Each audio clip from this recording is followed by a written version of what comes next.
देश में mutual fund industry धीरे धीरे वैश्विक अवसरों की ओर बढ़ रही है।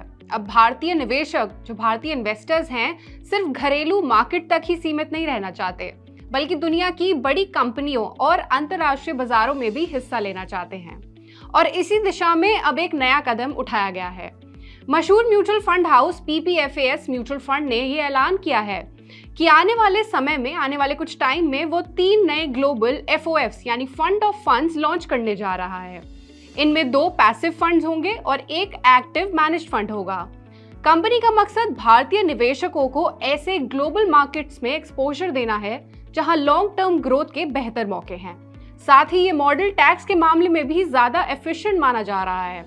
तो क्या है ये नए ग्लोबल फंड ऑफ फंड्स? आइए डिटेल में जानते हैं इस रिपोर्ट में। नमस्कार, मैं हूं सलोनी त्यागी और आप देख रहे हैं money 9।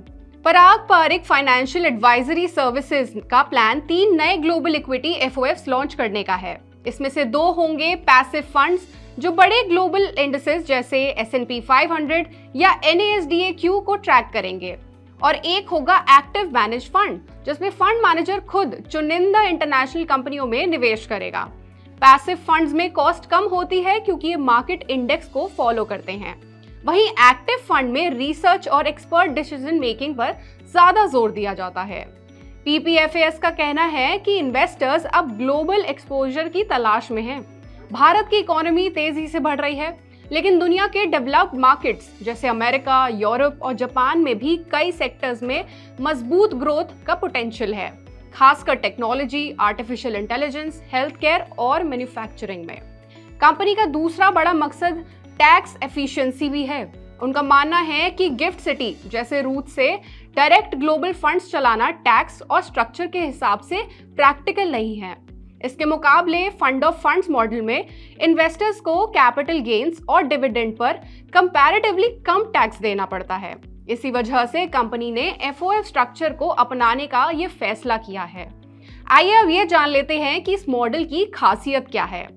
Passive funds global indexes जैसे S&P 500 और NASDAQ कंपोजिट को ट्रैक करेंगे, जिससे इन्वेस्टर्स को बड़ी ग्लोबल कंपनियों की परफॉर्मेंस से जुड़ने का मौका मिलेगा।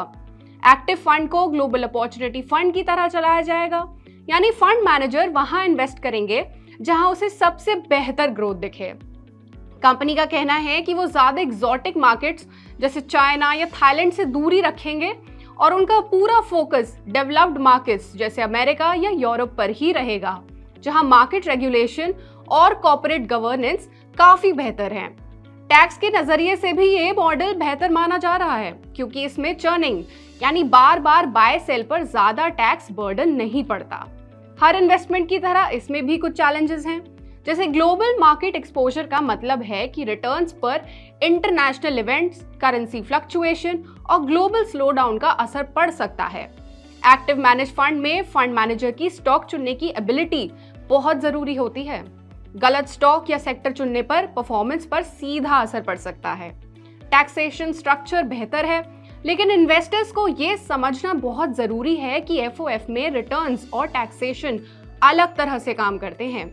Global exposure long term wealth creation के लिए अच्छा हो सकता है, लेकिन शॉर्ट टर्म वॉलेटिलिटी से डरने वालों के लिए ये थोड़ा रिस्की हो सकता है।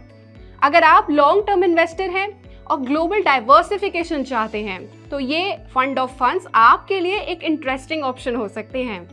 पैसिव फंड्स आसान और लो कॉस्ट होते हैं जो इंडेक्स को फॉलो करते हैं। वहीं एक्टिव फंड में हाई रिटर्न पोटेंशियल होता है, लेकिन इसी के साथ रिस्क भी बढ़ जाता है। PPFAS की पहचान हमेशा ही वैल्यू बेस्ड इन्वेस्टिंग के लिए रही है, इसलिए उम्मीद की जा सकती है ऐसी उनसे कि ये फंड्स भी रिसर्च ड्रिवन और डिसिप्लिन्ड अप्रोच अपनाएंगे। फिर भी एक्सपर्ट्स का ऐसा कहना है कि ग्लोबल इन्वेस्टिंग में बहुत पेशेंस और लॉन्ग टर्म नजरिया रखना जरूरी है। भारत की म्यूचुअल फंड इंडस्ट्री में हो रहे इस बड़े बदलाव पर आपकी क्या राय है, हमें कमेंट सेक्शन में जरूर बताएं। साथ ही ऐसी ही और खबरों और अपडेट्स के लिए जुड़े रहिए हमारे साथ सिर्फ मनी 9 पर।